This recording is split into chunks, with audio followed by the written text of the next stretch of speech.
नमस्कार दोस्तों, कैसे हो आप सभी? उम्मीद करते हैं आप सब अच्छे होंगे।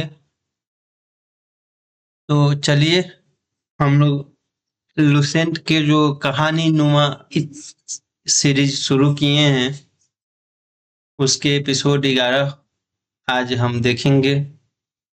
इसमें देखेंगे 1857 की लड़ाई जब हिंदुस्तान ने पहली बार आज़ादी के लिए तलवार उठाई थी। इसे भी दो भाग में रखे हैं। आपसे निवेदन है कि आप पूरी वीडियो जरूर देखें और अब वीडियो देखने के बाद आप अपना जो भी प्रतिक्रिया हो वो कमेंट में ज़रूर दें। सही लगे तो भी, अच्छा ना लगे तो भी सुझाव दें, आलोचना करें। आप कमेंट में जितनी कमेंट करेंगे वो कमेंट ही हमारे आने वाले एपिसोड को और अच्छा बनाएगा। तो आपका एक कमेंट बहुत मायने रखता है। तो आप पूरा देखें और जो भी आपको कमी लगे या अच्छा लगे, जो भी हो आप कमेंट में ज़रूर बताएं। Thank you. तो चलिए हम शुरू करते हैं आज का एपिसोड 11 भाग 1। सन 1849 में जब ब्रिटिश साम्राज्य पंजाब का विलय ब्रिटिश साम्राज्य में हुआ तो पूरा भारत ईस्ट इंडिया कंपनी के नियंत्रण में आ चुका था। लेकिन शांति दिखाई दे रही थी वो केवल सतह पर थी। भारत की धरती के नीचे असंतोष का ज्वालामुखी धधक रहा था। किसानों के खेत बर्बाद हो रहे थे, कारीगर बेरोजगार हो रहे थे, राजा अपमानित हो रहे थे और सैनिक भेदभाव से तड़प रहे थे। यह कहानी है उस महान विद्रोह की जब भारत ने पहली बार संगठित तरीके से अंग्रेजी हुकूमत को चुनौती दी। लॉर्ड डलहौजी जैसे गवर्नर जनरल ने जो नीतियां अपनाई वे भारतीयों के घावों पर नमक छिड़कने जैसी थी। उनकी सबसे कुख्यात नीति थी डॉक्ट्रिन ऑफ लेप्से यानी हड़प नीति। इस नीति के तहत अगर किसी राजा का कोई जैविक पुत्र नहीं है और उसने दत्तक पुत्र लिया है तो उसकी मृत्यु के बाद उसका राज्य कंपनी में मिला लिया जाएगा। यह भारतीय परंपरा का खुला अपमान था। 1848 में सतारा, 1849 में जैतपुर और संबलपुर, 1850 में बगहत, 1852 में उदयपुर, 1853 में झांसी और 1854 में नागपुर, एक एक करके सभी रियासतें ली गई एकदम। जब 1856 में लॉर्ड कैनिंग वायसराय बने तो उन्होंने अवध को भी हड़प लिया। अवध के नवाब वाजिद अली शाह एक कला प्रेमी थे, संगीत और कविता से प्रेम करते थे, लेकिन कुशासन का बहाना बनाकर उन्हें हटा दिया गया और कलकत्ता भेज दिया गया। यह अपमान केवल एक राजा का नहीं बल्कि पूरे हिंदुस्तान का था।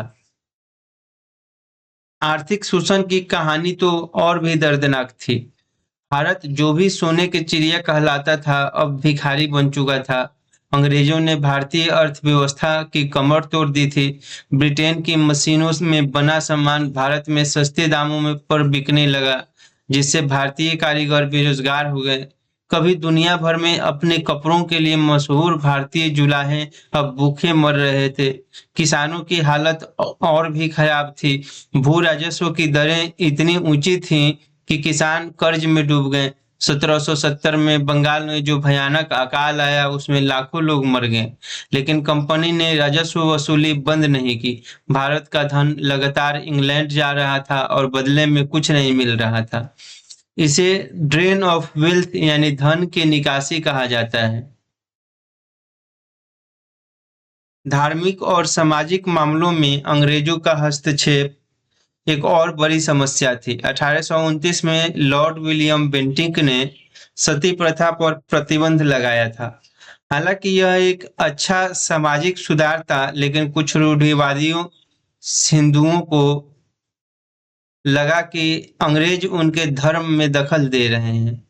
1856 में हिंदू विधवा पुनर्विवाह अधिनियम पारित हुआ। ईसाई मिशनरियां खुलकर हिंदू और इस्लाम धर्म की आलोचना करती और लोगों पर ईसाई धर्म अपनाने का दबाव डालती।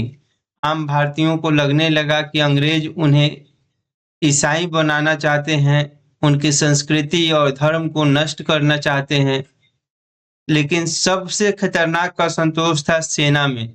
भारतीय सिपाही जिन्हें सिपोही कहा जाता था, अंग्रेजी सेना की असली ताकत थे, लेकिन उनके साथ जो भेदभाव होता था वह बर्दाश्त के बाहर था। एक अंग्रेज सैनिक को भारतीय सैनिक से कई गुना ज्यादा वेतन मिलता था, जबकि दोनों एक ही काम करते थे। पदोन्नति में भी भेदभाव था, कोई भी भारतीय सैनिक सूबेदार से ऊपर नहीं जा सकता था। सभी अधिकारी अंग्रेज थे। अंग्रेज अधिकारी भारतीय सैनिकों को काला आदमी या निगर जैसे अपमानजनक शब्दों से बुलाते थे। 1856 में जनरल सर्विस एनलिस्टमेंट एक्ट पारित हुआ, जिसके अनुसार नए भर्ती होने वाले सैनिकों को जरूरत पड़ने पे समुद्र पार सेवा देनी होगी। समुद्र पार जाना कई हिंदुओं के लिए धार्मिक रूप से अस्वीकार्य था, क्योंकि उस समय की मान्यता थी कि समुद्र पार जाने से धर्म भ्रष्ट हो जाता है। सैनिकों में रोष बढ़ता जा रहा था, राजनीतिक असंतोष भी कम नहीं था। हड़प नीति से राजा महाराजा नाराज थे। झांसी की रानी लक्ष्मीबाई का राज्य इसलिए छीन लिया गया क्योंकि उनका दत्तक पुत्र था। नागपुर का भोंसले राज्य भी इसी तरह हड़प लिया गया। पेशवा बाजीराव द्वितीय को अंग्रेजों ने 8 लाख रुपए सालाना पेंशन दी थी, लेकिन घोषणा कर दी कि उनके उत्तराधिकारी को पेशवा की उपाधि और पेंशन नहीं मिलेगी। उनके दत्तक पुत्र नाना साहेब धोंडू पंत को यह बात बहुत बुरी लगी।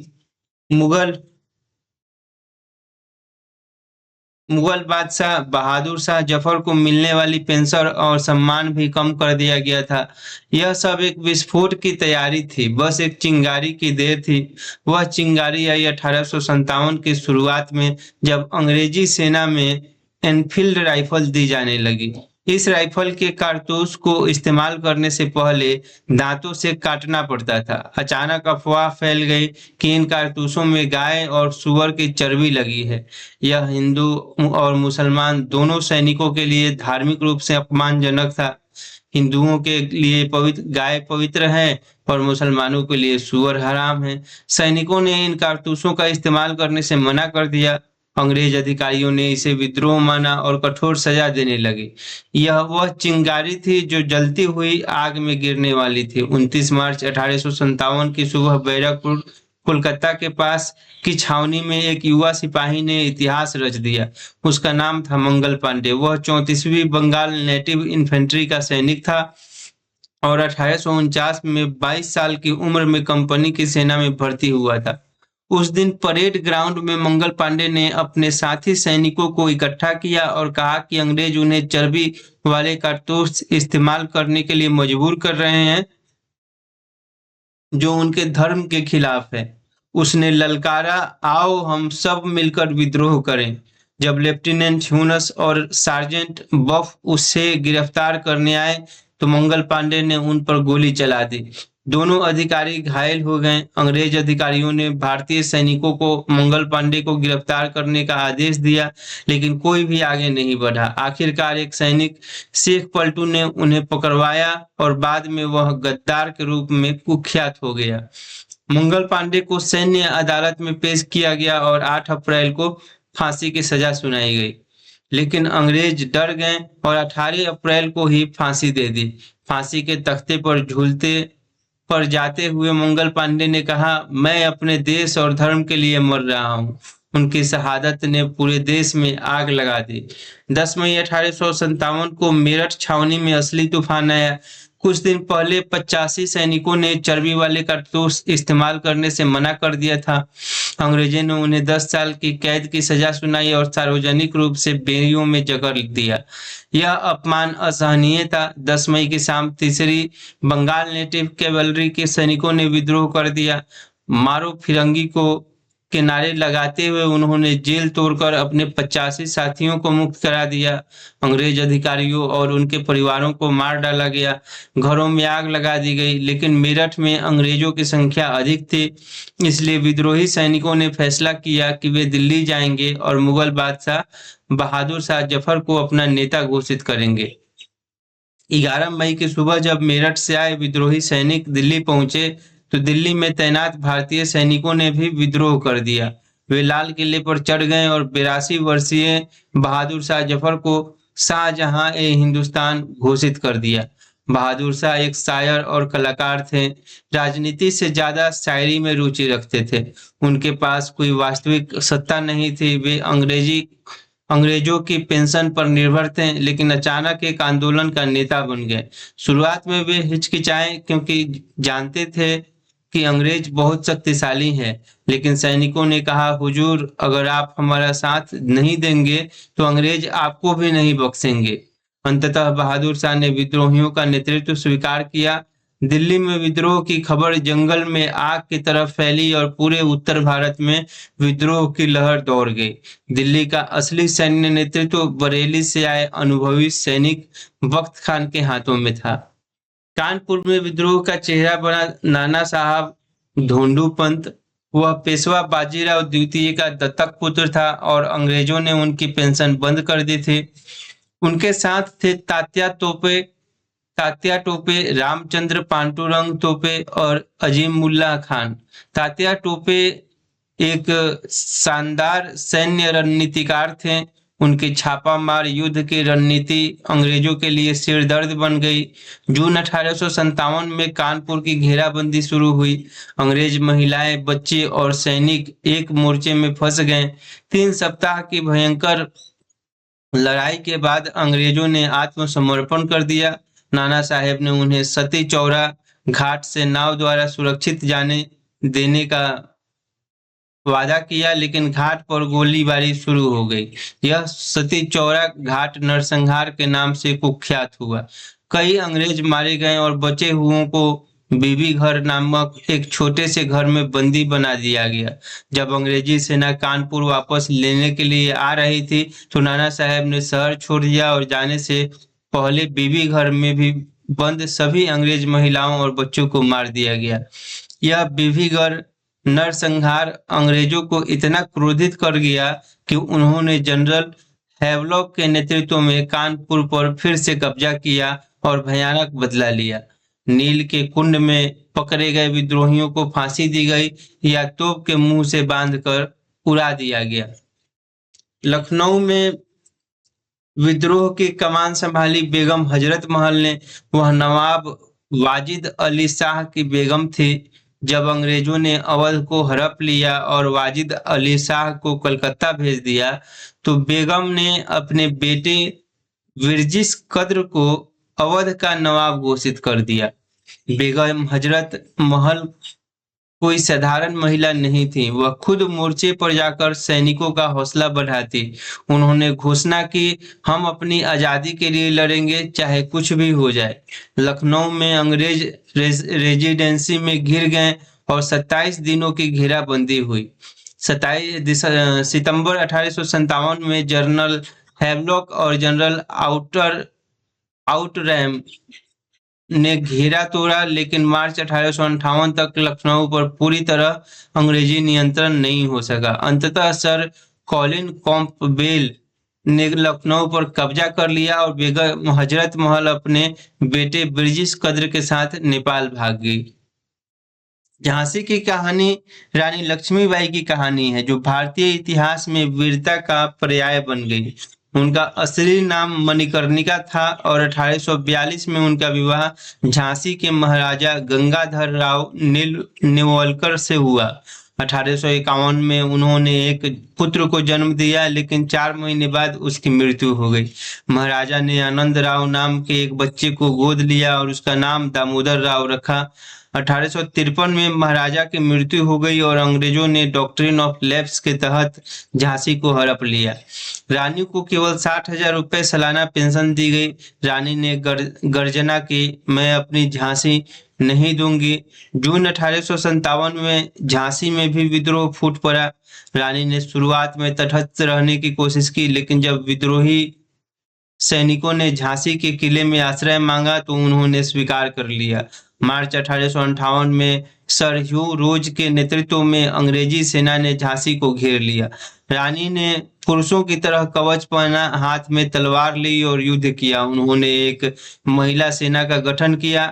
तात्या टोपे मदद के लिए आए, लेकिन अंग्रेजों ने उन्हें हरा दिया। 4 अप्रैल 1858 को झांसी का पतन हो गया, लेकिन रानी नहीं हारी। वे अपने बेटे दामाद दामोदर राव को पीठ पर बांधकर घोड़े पर सवार होकर किले से की दीवार से कूद गईं।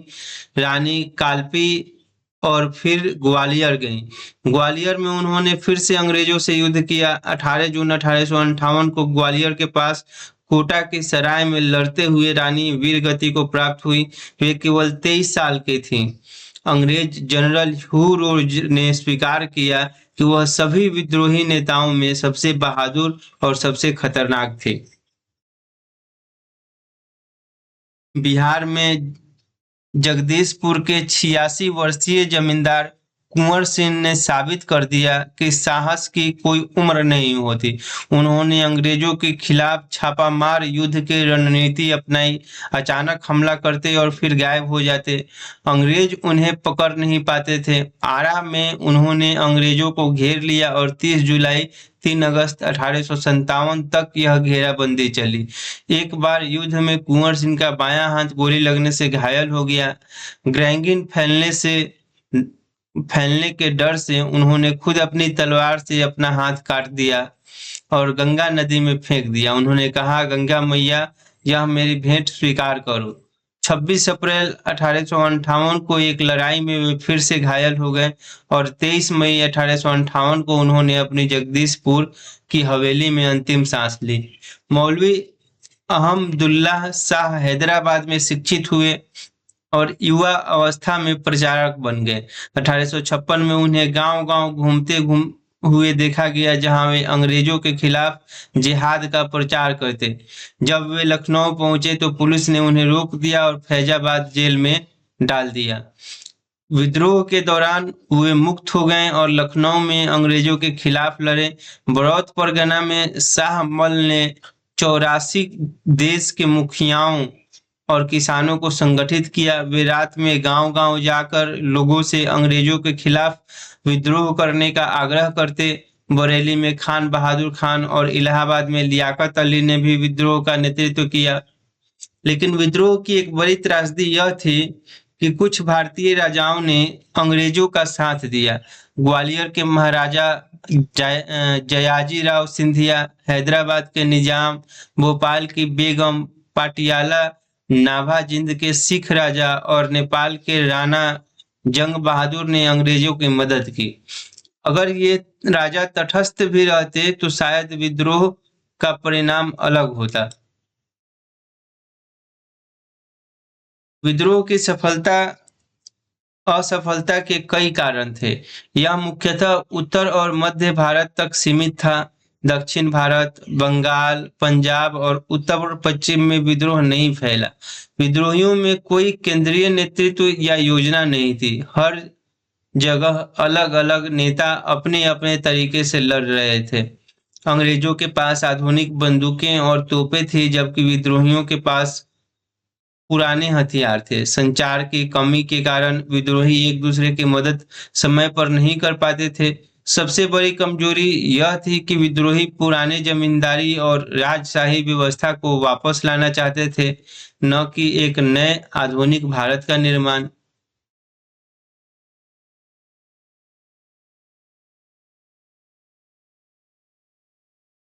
जब अंग्रेजों ने विद्रोह को दबाना शुरू किया तो उनका बदला बेहद क्रूर था। विद्रोहियों को तोप के मुंह से बांधकर उड़ा दिया जाता था। सामूहिक फांसी दी जाती थी। पूरे गांव को जला दिया गया। बूढ़े, महिलाएं और बच्चे भी नहीं बख्शे गए। सितंबर 1857 तक दिल्ली पर अंग्रेजों ने फिर से कब्जा कर लिया। बहादुर शाह जफर को गिरफ्तार कर लिया गया। उनके 3 पुत्रों और एक पोते को गोली मार दी गई। बहादुर शाह को रंगून, जो कि अब यांगून यानी म्यांमार, भेज दिया गया, जहां 1862 में उनकी मृत्यु हो गई। तात्या टोपे 1859 में पकड़ लिया गया उनको और फांसी दे दी गई। नाना साहेब कभी नहीं पकड़े गए। कहा जाता है कि वे नेपाल भाग गए। 1 नवंबर 1858 को ब्रिटेन की महारानी विक्टोरिया ने एक ऐतिहासिक घोषणा की जिसे क्वींस प्रोक्लेमेशन कहा जाता है। इस घोषणा ने भारत के इतिहास की दिशा बदल दी। ईस्ट इंडिया कंपनी का शासन समाप्त कर दिया गया और अब भारत का शासन सीधे ब्रिटिश क्राउन यानी महारानी के अधीन हो गया। डॉक्ट्रिन ऑफ लैप्स समाप्त कर दी गई और भारतीय राजाओं को उनके राज्य बरकरार रखने का वचन दिया गया। घोषणा की गई कि ब्रिटिश सरकार किसी के धर्म में हस्तक्षेप नहीं करेगी। भारतीयों को सरकारी नौकरियों में समान अवसर देने का वादा किया गया। जो विद्रोही हिंसा में शामिल नहीं थे उन्हें माफी दे दी गई। इस घोषणा के साथ ईस्ट इंडिया कंपनी का 258 साल का शासन समाप्त हो गया और ब्रिटिश राज शुरू हुआ। अब भारत का शासक वायसराय कहलाने लगा। लॉर्ड कैनिंग भारत के पहले वायसराय बने। हालांकि 1857 का विद्रोह असफल रहा, लेकिन इसने भारतीय स्वतंत्रता संग्राम की नींव रखी। यह पहली बार था जब हिंदू और मुसलमान एकजुट होकर अंग्रेजों के खिलाफ लड़े। इसने भारतीयों में राष्ट्रीयता की भावना जगाई। अंग्रेजों को एहसास हुआ कि भारतीयों के साथ बेहतर व्यवहार करना होगा। आने वाली पीढ़ियों के लिए यह प्रेरणा बन गई। महात्मा गांधी, सुभाष चंद्र बोस, भगत सिंह सबने 1857 के शहीदों से प्रेरणा ली। विनायक दामोदर सावरकर ने अपनी पुस्तक में इसे प्रथम स्वतंत्रता संग्राम कहा, जबकि अंग्रेज इतिहासकारों ने इसे सिपोय म्यूटनी कहा। लेकिन यह केवल सिपाहियों का विद्रोह नहीं था, यह किसान, जमींदार, राजा और आम जनता का संयुक्त संघर्ष था। तो आइए अब कुछ देखते हैं 1857 की प्रमुख नायक और घटनाएं। नायक या घटना, स्थान, स्थिति और विशेष तथ्य। मंगल पांडे, बैरकपुर, 29 मार्च 1857 को विद्रोह हुआ। 8 अप्रैल को फांसी हुई। 34वीं बंगाल नेटिव इन्फेंट्री 1849 में इनकी भर्ती हुई थी। मेरठ विद्रोह, मेरठ में 10 मई 1857 को विद्रोह हुआ। ये 3री बंगाल नेटिव कैवेलरी, 85 सैनिकों की रिहाई। दिल्ली विद्रोह, दिल्ली में हुआ। 11 मई 1857 को बहादुर शाह जफर को शाहजहां घोषित किया गया। बहादुर शाह जफर दिल्ली में 42 वर्ष की उम्र अंतिम मुगल बादशाह थे। 1862 में रंगून में मृत्यु हो गई इनकी। बख्त खान, ये बरेली से दिल्ली तक ये दिल्ली का वास्तविक सैन्य नेतृत्व कर रहे थे।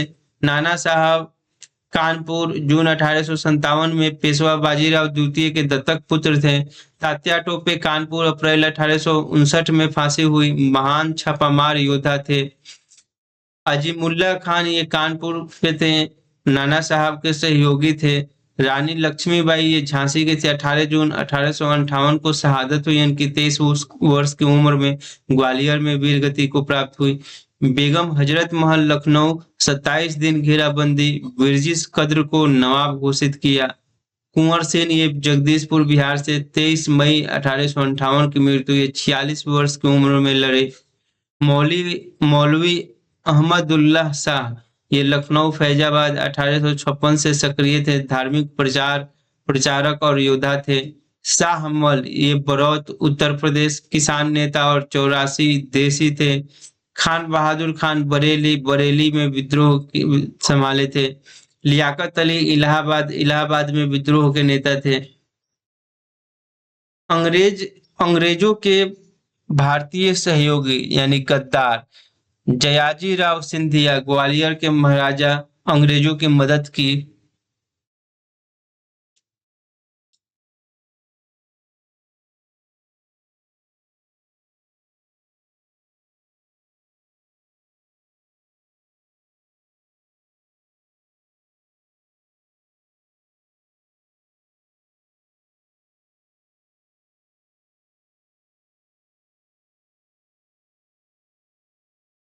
हैदराबाद का निजाम अंग्रेजों को सैन्य सहायता दी। भोपाल की बेगम अंग्रेजों का साथ दिया। पाटियाला, नाभा, जिंद के सिख राजा अंग्रेजों की मदद की। नेपाल के राणा जंग बहादुर, लखनऊ में अंग्रेजों की सहायता की। 1858 की महारानी विक्टोरिया की घोषणा के मुख्य बिंदु। ईस्ट इंडिया कंपनी का शासन समाप्त। 258 वर्षों के बाद कंपनी राज खत्म हुआ। भारत में ब्रिटिश क्राउन के अधीन सीधे महारानी के नियंत्रण में। डॉक्ट्रिन ऑफ लैप्स समाप्त। भारतीय राजाओं के राज्य सुरक्षित।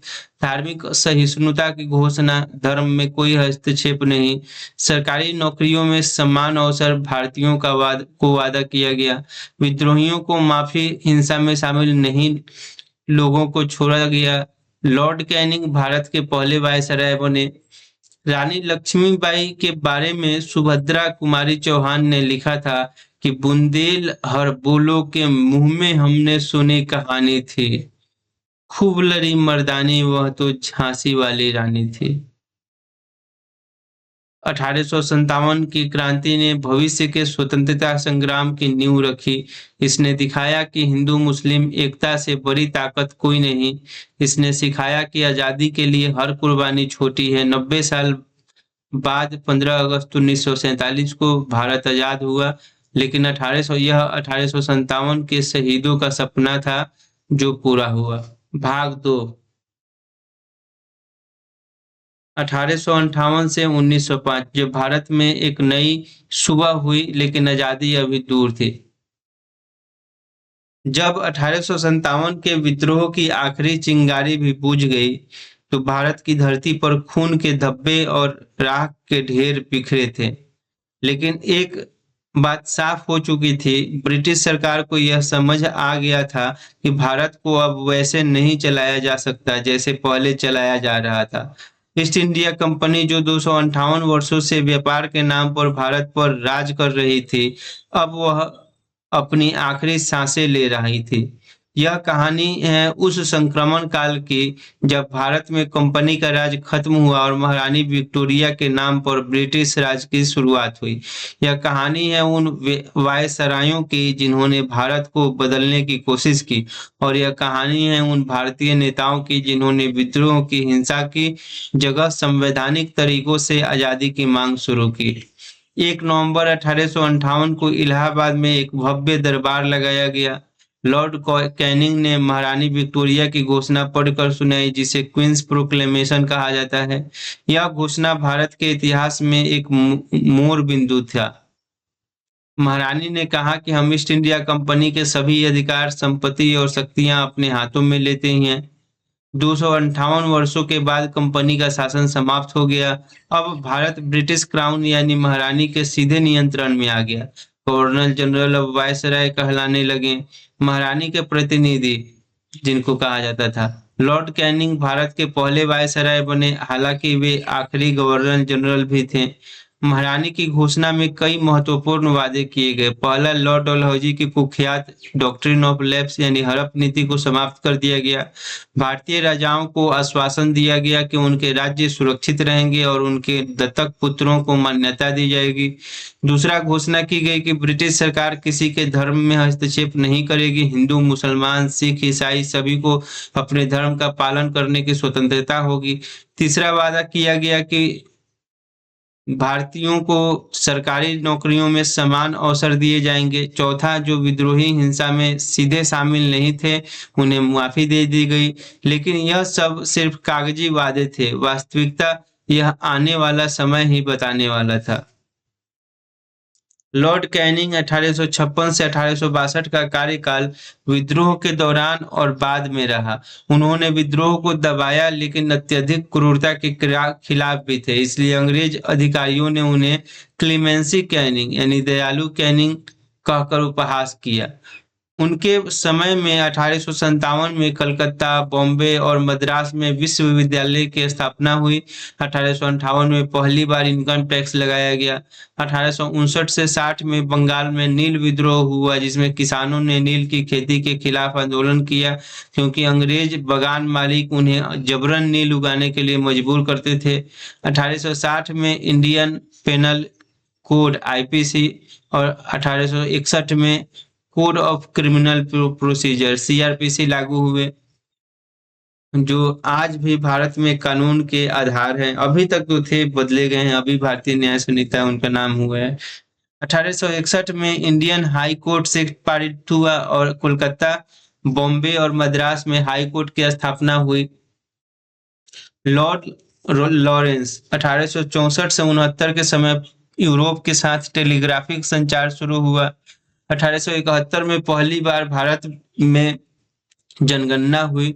रेलवे और नहर के काम को बढ़ावा दिया गया। इंडियन फॉरेस्ट डिपार्टमेंट की स्थापना हुई। लॉरेंस वायसराय पद पर रहते हुए मारे गए एकमात्र वायसराय नहीं थे, लेकिन अगले वायसराय लॉर्ड मेयो का यह दुर्भाग्यपूर्ण भाग्य था। लॉर्ड मेयो 1869 से 72 ने वित्तीय विकेंद्रीकरण यानी फाइनेंशियल डिसेंट्रलाइजेशन की प्रक्रिया शुरू की। उन्होंने राजकोट में राजकोट कॉलेज और अजमेर में मायो कॉलेज की स्थापना की, जो भारतीय राजकुमारों की शिक्षा के लिए थे। 1871 में भारत के इतिहास में पहली बार जनगणना हुई। मतलब स्टैटिस्टिकल सर्वे ऑफ इंडिया का संगठन किया गया, लेकिन 1872 में अंडमान में एक पठान कैदी ने उनकी हत्या कर दी। वे पद पर रहते हुए मारे जाने वाले एकमात्र वायसराय थे। लॉर्ड लिटन 1876 से 1880 के समय 1876 से 78 में भयानक अकाल पड़ा, लेकिन वायसराय ने महारानी विक्टोरिया को इम्प्रेस ऑफ इंडिया घोषित करने के लिए दिल्ली में एक भव्य दरबार का आयोजन किया। इस विडंबना ने भारतीयों को बहुत क्रोधित किया। 1871 में कुख्यात वर्नाकुलर प्रेस एक्ट पारित किया गया, जिसने भारतीय भाषाओं के समाचार पत्रों पर कड़े प्रतिबंध लगा दिए। 1878 में आर्म्स एक्ट पारित हुआ, जिसने भारतीयों के लिए हथियार रखने अपराध बना दिया, लेकिन यूरोपियों के लिए नहीं। यह भेदभाव का खुला उदाहरण था। लेकिन भारत के इतिहास में वास्तविक बदलाव लाने वाले थे लॉर्ड रिपन। 1880 से 84 उन्होंने भारत का शुभचिंतक कहा जाता है, क्योंकि उन्होंने भारतीयों के हित में कई सुधार किए। 1882 में उन्होंने कुख्यात वर्नाकुलर प्रेस एक्ट को निरस्त कर दिया, जिससे भारतीय प्रेस को राहत मिली। उन्हें लिबरेटर ऑफ इंडियन प्रेस कहा जाता है। 1882 में उन्होंने लोकल सेल्फ गवर्नमेंट एक्ट पारित किया, जिसने स्थानीय स्वशासन की नींव रखी। इस अधिनियम के तहत जिला बोर्ड, नगरपालिका बोर्ड और ग्राम पंचायतों की स्थापना हुई। इस कारण रिपन को father of local self government in India कहा जाता है। विलियम हंटर कमीशन की सिफारिशों के आधार पर प्राथमिक और माध्यमिक शिक्षा को सुधारने के कदम उठाए गए। 1881 में फर्स्ट फैक्ट्री एक्ट पारित हुआ, जिसने बाल श्रम को प्रतिबंधित किया। लेकिन रिपन का सबसे विवादास्पद कदम था 1883 में इल्बर्ट बिल। इस विधेयक का उद्देश्य था कि भारतीय मजिस्ट्रेट और न्यायाधीश यूरोपीय अपराधियों पर मुकदमा चला सके। उस समय का कानून कहता था कि केवल यूरोपीय न्यायाधीश ही यूरोपियंस पर मुकदमा चला सकते थे। यह स्पष्ट नस्लीय भेदभाव था। जब रिपन ने इसे समाप्त करने की कोशिश की, तो भारत में रहने वाले अंग्रेजों ने भयंकर विरोध किया। उन्होंने कहा, काले लोग गोरों पर मुकदमा नहीं चला सकते।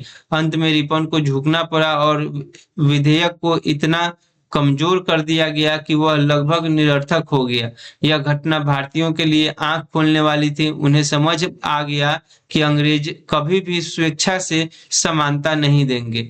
लॉर्ड डफरिन 1884 से 1888 की कार्यकाल में सबसे महत्वपूर्ण घटना हुई 1885 में इंडियन नेशनल कांग्रेस की स्थापना। यह भारतीय राजनीति में एक ऐतिहासिक क्षण था।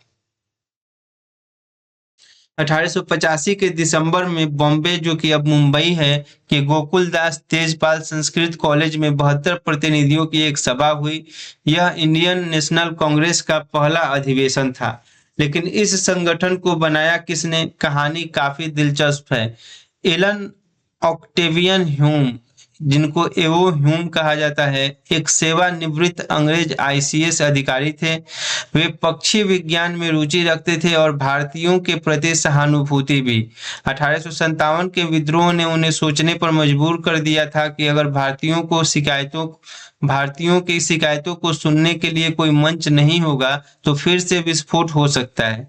उन्होंने सोचा कि एक ऐसा संगठन होना चाहिए जहां शिक्षित भारतीय अपनी बात रख सके।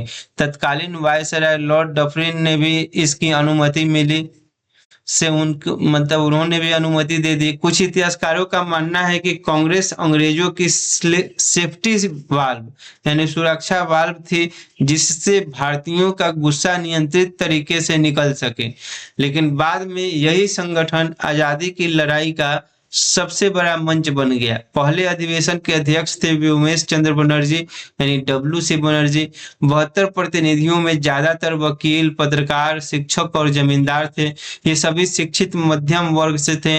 इस पहले सत्र में मांगे काफी विनम्र थी। विधान परिषदों में भारतीयों का प्रतिनिधित्व बढ़ाया जाए, आईसीएस परीक्षा भारत में भी हो, सैन्य खर्च कम किया जाए। कोई भी आजादी की मांग नहीं की गई। कांग्रेस के शुरुआती वर्षों में इसका चरित्र याचिका और प्रार्थना यानी पिटिशन एंड प्रेयर का था।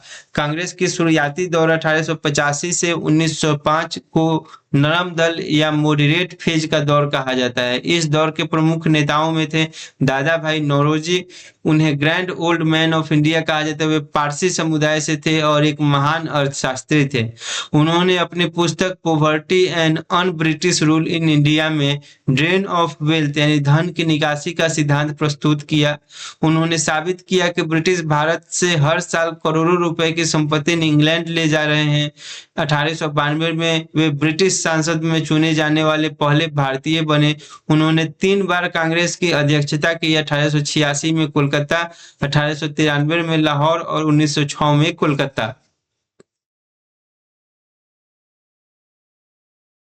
गोपाल कृष्ण गोखले, वे दादा भाई नौरोजी के शिष्य थे और महाराष्ट्र के एक ब्राह्मण परिवार से आते थे। वे सर्वेंट्स ऑफ इंडिया सोसाइटी के संस्थापक थे, जिसका उद्देश्य निस्वार्थ भाव से देश की सेवा करना था।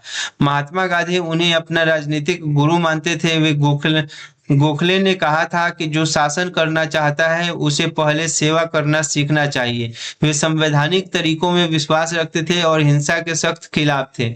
फिरोज शाह मेहता बॉम्बे के एक पारसी वकील थे। उन्हें लायन ऑफ बॉम्बे कहा जाता था। वे बॉम्बे नगर पालिका के अध्यक्ष थे। सुरेंद्रनाथ बनर्जी, वे आईसीएस परीक्षा पास करने वाले पहले भारतीयों में से थे, लेकिन नस्लीय भेदभाव के कारण उन्हें सेवा से निकाल दिया गया। उन्होंने 1876 में इंडियन एसोसिएशन की स्थापना की। उन्हें इंडियन बुरके कहा जाता था क्योंकि वे बेहतरीन वक्ता थे।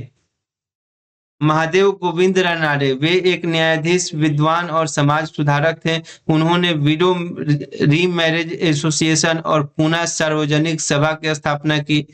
बदरुद्दीन तैयब जी, वे 1887 में मद्रास अधिवेशन में कांग्रेस के पहले मुस्लिम अध्यक्ष बने। जस्टिन रानाडे और दीन शाह वाचा भी प्रमुख नरमपंथी नेता थे। नरमपंथी नेताओं का विश्वास था कि ब्रिटिश सरकार न्याय और निष्पक्षता में विश्वास रखती है। उन्हें लगता था कि अगर भारतीयों की समस्याओं को सही तरीके से प्रस्तुत किया जाए तो अंग्रेज सुधार करेंगे। उनके तरीके थे याचिकाएं लिखना, प्रस्ताव पारित करना, सार्वजनिक सभाओं में भाषण देना, अंग्रेजी प्रेस में लेख लिखना। वे हिंसा के पूरी तरह खिलाफ थे और संवैधानिक तरीकों में विश्वास करते थे। उनकी मांगे भी सीमित थी। विधान परिषदों में अधिक प्रतिनिधित्व, आईसीएस में भारतीयों की अधिक भर्ती, सैन्य खर्च में कमी, भारतीय उद्योगों को संरक्षण। लेकिन वो नरम पंथियों की सीमाएं भी थी। वे आम जनता से नहीं जुड़े थे। उनका आधार केवल शिक्षित मध्यम वर्ग था। उनका भाषा अंग्रेजी थी जो आम भारतीय नहीं समझता था। उनकी मांगे बहुत ही सीमित थी, कोई स्वराज या आजादी की बात नहीं, और सबसे बड़ी बात उनके प्रयासों से कोई ठोस परिणाम नहीं मिल रहा था। अंग्रेज उनकी याचिकाओं को नजरअंदाज कर देते थे।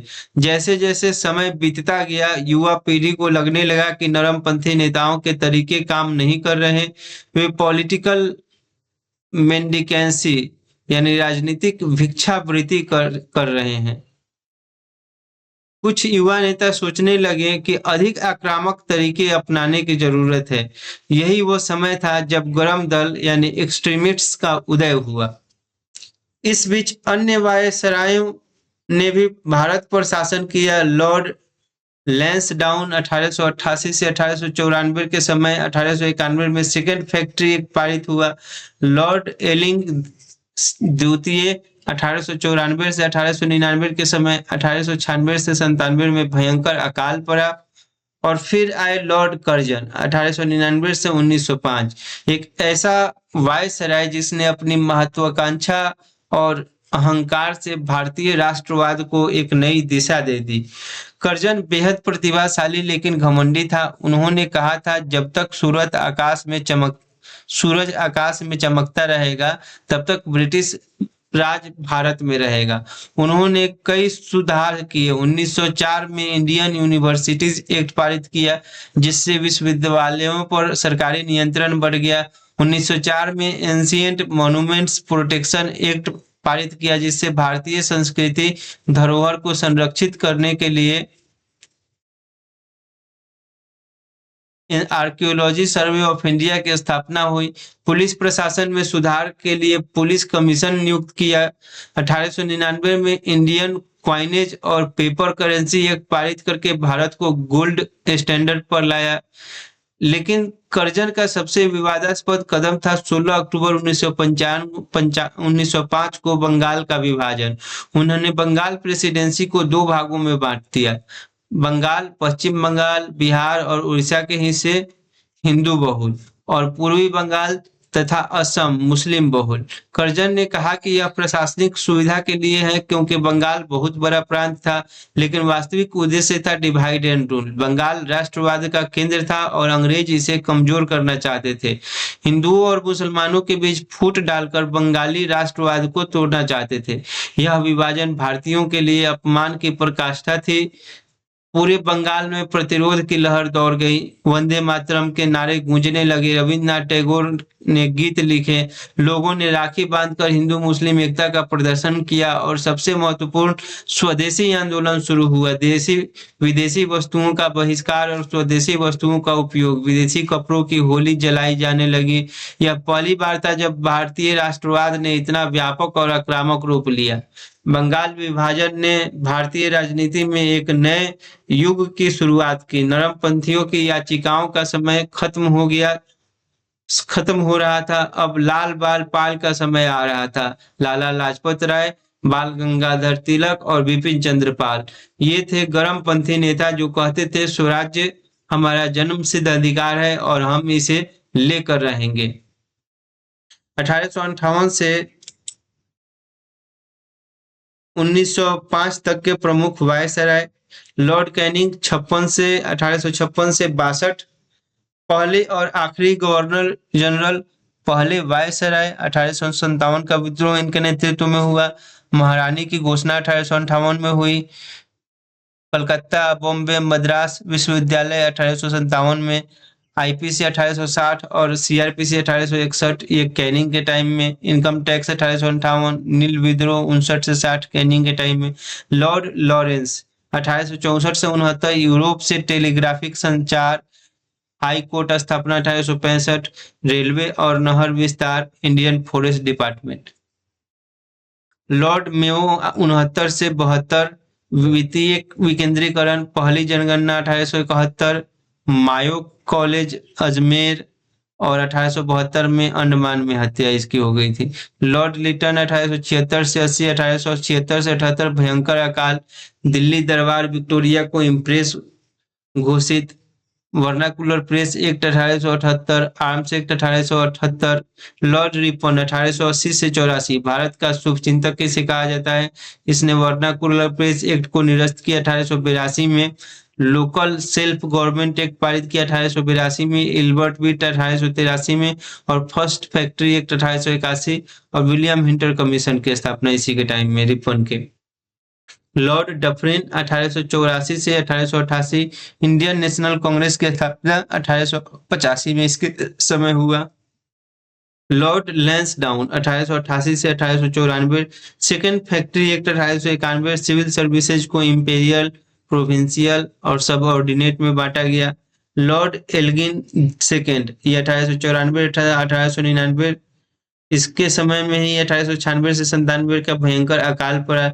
लॉर्ड कर्जन 1899 से 1905, इंडियन यूनिवर्सिटी एक्ट 1904, बंगाल विभाजन 16 अक्टूबर 1905, ancient monuments protection act 1904, archaeological सर्वे स्थापना, पुलिस कमीशन, एनडब्ल्यूएफपी का निर्माण और Indian coinage act 1899 Lord Curzon के टाइम की।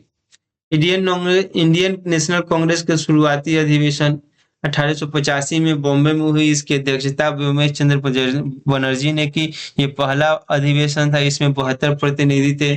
संस्थापक व्योमेश थे। वर्ष 1886 कोलकाता में हुई। इसके दादा भाई नेहरू ने अध्यक्षता की। दादा भाई की पहली अध्यक्षता थी। 86 के बाद 87 मद्रास में हुआ। बदरुद्दीन तैयब जी ने अध्यक्षता की। इसमें पहले मुस्लिम अध्यक्ष बने 87 में। 1888 इस्लामाबाद में हुआ। जॉर्ज यूल की अध्यक्षता में ये पहले अंग्रेज अध्यक्ष बने। 1889 बॉम्बे में हुआ। सर विलियम वेडरबर्ग ने ये दूसरे अंग्रेज अध्यक्ष थे। 1990 कोलकाता में हुआ। फिरोज शाह मेहता के अध्यक्षता में। नरमपंथी नेताओं की विशेषता। प्रमुख नेता दादा भाई नौरोजी, गोपाल कृष्ण गोखले, फिरोज शाह मेहता, सुरेंद्रनाथ बनर्जी, महादेव गोविंद रानाडे, बदरुद्दीन तैयब जी। इनका विश्वास था कि ब्रिटिश न्याय में विश्वास और संवैधानिक तरीके से मांग रखना। तरीका इनका था याचिकाएं लिखना, प्रस्ताव पारित करना, सार्वजनिक सभाएं करना, प्रेस लिखना। इनकी मांगे थे विधान परिषदों में प्रतिनिधित्व, आईसीएस में भारतीय सैन्य खर्च में कटौती। इनकी सीमाएं थी कि जनता से दूरी थी, केवल शिक्षित वर्ग, अंग्रेजी भाषा, कोई ठोस परिणाम नहीं। उपलब्धियां, राजनीतिक चेतना बढ़ी, संगठन निर्माण हुआ और आर्थिक शोषण का विश्लेषण हुआ। महत्वपूर्ण कानून और अधिनियम 1858 से 1905 तक के। इंडियन पेनल कोड आईपीसी 1860, आपराधिक कानून संहिता, code of criminal procedure CrPC 1861, आपराधिक प्रक्रिया संहिता, Indian High Court Act 1861, Kolkata, Bombay, Madras में high court, vernacular press act 1878, भारतीय भाषा के प्रेस पर प्रतिबंध, आर्म्स एक्ट 1878, भारतीयों के लिए हथियार रखना प्रतिबंधित, फर्स्ट फैक्ट्री एक्ट 1881, बाल श्रम प्रतिबंध, इल्बर्ट बिल 1883, भारतीय न्यायाधीश यूरोपियंस पर मुकदमा ये विफल रहा, लोकल सेल्फ गवर्नमेंट एक्ट 1882 में स्थानीय स्वशासन की नींव, सेकेंड फैक्ट्री एक्ट 1891 में कारखाना नियमों में सुधार, Indian council act 1892 Vidhan Parishad में सुधार, इंडियन यूनिवर्सिटीज एक्ट 1904 में विश्वविद्यालयों पर सरकारी नियंत्रण, एंशिएंट मॉन्यूमेंट्स प्रोटेक्शन एक्ट 1904 सांस्कृतिक धरोहर संरक्षण। 1885 से 1905 के बीच 20 वर्ष भारतीय इतिहास में एक संक्रमण काल था। एक तरफ अंग्रेज को सुधार कर रहे थे, शिक्षा, रेलवे, टेलीग्राफ कानून, दूसरी तरफ वे आर्थिक शोषण, नस्लीय भेदभाव और राजनीतिक दमन जारी रखे हुए थे। भारतीय नेता संवैधानिक तरीकों से अपनी बात रख रहे थे, लेकिन परिणाम नहीं मिल रहे थे। युवा पीढ़ी अधीर हो रही थी। दादा भाई नौरोजी ने अपनी पुस्तक में लिखा था कि ब्रिटिश प्रति वर्ष 20 से 30 करोड़ रुपए भारत से निकाल रहे हैं। भारत धीरे धीरे गरीब होता जा रहा था। 1876 से 78 और 1896 से 97 के अकालों में लाखों लोग मर गए, लेकिन अंग्रेज राजस्व वसूल जारी रखे। प्रति व्यक्ति आय गिर रही थी, कारीगर बेरोजगार हो रहे थे, किसान कर्ज में डूब रहे थे। बंगाल विभाजन 1905 ने सब कुछ बदल दिया। यह अंतिम चेतावनी थी कि नरमपंथियों के तरीके काम नहीं कर रहे। अब समय आ गया था और अधिक आक्रामक और अधिक जन आधारित और अधिक देशभक्तिपूर्ण आंदोलन का। बाल गंगाधर तिलक ने घोषणा की, स्वराज मेरा जन्म सिद्ध अधिकार है और मैं इसे लेकर रहूंगा। यह केवल एक नारा नहीं था, यह एक युग की घोषणा थी। कांग्रेस 1906 में के कोलकाता अधिवेशन में विभाजित होने की कगार पर थी। नरमपंथी और गरमपंथी दोनों धड़ों में तनाव बढ़ रहा था। 1907 में सूरत अधिवेशन में यह फूट सार्वजनिक हो गई। लेकिन एक बात साफ थी, भारतीय राष्ट्रवाद अब केवल शिक्षित अभिजात वर्ग की याचिकाओं तक सीमित नहीं रहने वाला था, यह जन आंदोलन बनने वाला था। चलिए अगले एपिसोड में स्वदेशी आंदोलन 1905 से 8, गरमपंथियों का उदय, लाल बाल पाल, 1907 का सूरत विभाजन, क्रांतिकारी आंदोलन की शुरुआत, मुस्लिम लीग का गठन 1906 में, मार्लो मिंटो सुधार 1909 और होम रूल आंदोलन और भी बहुत सारी चीजें अगले एपिसोड में देखेंगे। इसी के साथ हम अपने वीडियो को एंड करते हैं। आपसे निवेदन है कि अगर आपको वीडियो अच्छा लगे तो लाइक और अपनी प्रतिक्रिया कमेंट बॉक्स में जरूर दें। धन्यवाद। जय हिंद, जय भारत, जय बिहार।